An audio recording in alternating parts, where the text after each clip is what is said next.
Okay, we are back. I had to get everything resituated, kick the cats out, unfortunately. I love having them in here. I definitely want to have more of them in my videos, but I think for the first video, it's kind of important that I can just kind of talk because I am a little nervous and I don't need them in here invading, you know? So back to what I was saying about this pothos. I found great success when propagating pothos. I do have a lot of mixed reviews when it comes to the self-watering system. However, I feel like when you water propagate moisture in the soil, from all the research that I did when I was like looking to transfer it, just because it was one of my first propagations and I was so scared to like try to transfer it and have it like die off. So when I transferred him, I put him in soil with a self-watering system. And as you can kind of see on,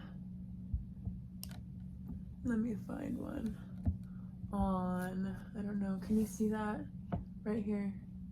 On that little guy, he already has something that he's sprouting off. I have watered this probably 3 times. Actually, I've probably watered this,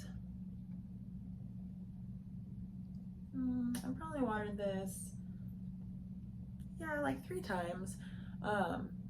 But it's doing great so far.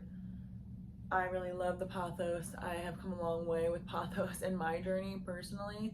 I feel like it's really resilient. No matter what I really did to this, it thrived. I didn't have it in water for a couple minutes, like when the roots had sprouted, so that was a little bit iffy. But I feel like overall, this guy has been so good to me. I would 10 out of 10 recommend him every time. So there's my number 1 for now. My second is aloe. I think my second is aloe just because I struggled with it, honestly. I killed my first aloe. My first aloe came in, believe it or not, this pot that it's actually in. It's just sitting inside of a little white pot here that sits on my table, so it doesn't leak on the wood. But when I first got it, I set it outside. It got sunburnt. I overwatered it because I didn't know what I did wrong to it. And then I brought it inside, and as you can kind of see, it's one of my cat's favorite little snacks. It's got a bunch of like crunched off, oh, see, it literally just fell off. But it's got a bunch of little crunched off leaves. It's looking like it's about time to water this one. These little yellow leaves, like that yellowing, I normally just clip that off. Like, I don't cut it to where it's cutting into the plant. I'll leave like a little bit of the yellow, but I normally just clip that off. I'll kind of insert a video and show you what I'm talking about in a minute. But this guy has been so incredibly resilient. It has just grown in the worst conditions because I was the worst aloe parent to it for a long time. It actually sat under my outdoor table out back for like 2 months, and I didn't water it. I didn't, you know, do anything to it. It kept getting knocked over and the soil just continued to get depleted and depleted out of this pot. And it just sprang right back up as soon as I put it in some soil and got it watered and took some more care of it. I initially had all of these little bundles, 1, 2, and then these little pups that I had found in the soil when I was initially trying to rehab it and take better care of it. I initially had them all in smaller little kind of pots, more like the nursery pots that you would see, until they got this green color and I knew that they were gonna live and that they had healthy roots and I wasn't just gonna pot up a plant that was gonna die. So this one definitely took some time and some TLC, but it was so worth it to finally get that motivation to be like, okay, yeah, if I do mess up and I kind of kill a plant, it can come back, I can fix it, you know? And that was really motivating for me, and hopefully that can be motivating for someone else.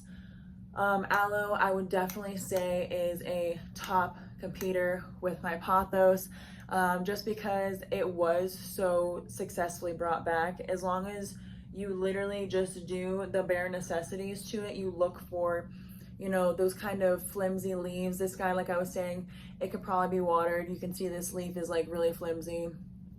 It doesn't have a lot of like, not snap to it because you don't want to snap your plants, but it doesn't have a lot of like firmness to the leaves of it. I'm gonna do some damage control on this guy too, just because you can see my cat really, she really loves this guy. She does a number to it. I don't know why. I try to keep her away from it. I grow her cat grass, but she just loves this plant.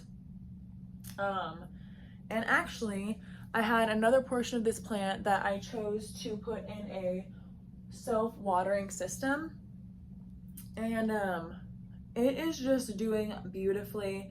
It's really growing wonderful. You can see right here all that like kind of lighter growth is brand new growth. Kind of what I was talking about with the yellowing leaves right here.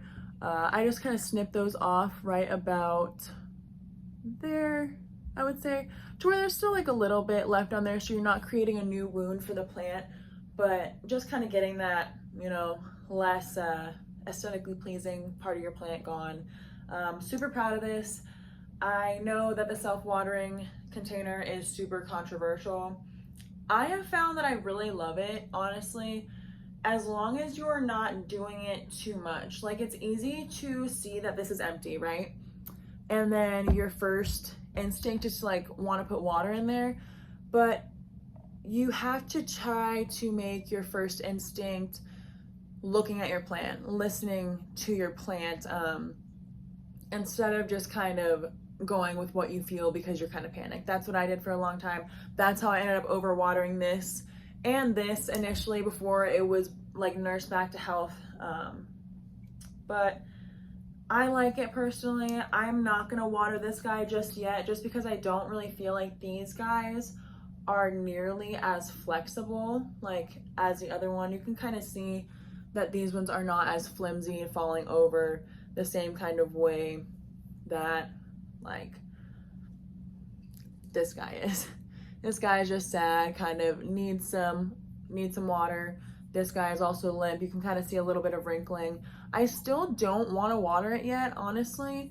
I am going to do some TLC, but I don't want to water this guy just yet because I feel like if I do water him, he's going to get waterlogged, a little bit overwatered, and I don't want to do that, especially because he was a rehab of my doing. You right here.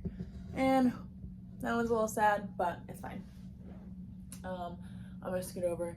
The last one that I think I want to talk about is my elephant plant. So this guy I definitely neglected, but instead of going one way like some people, he just thrived.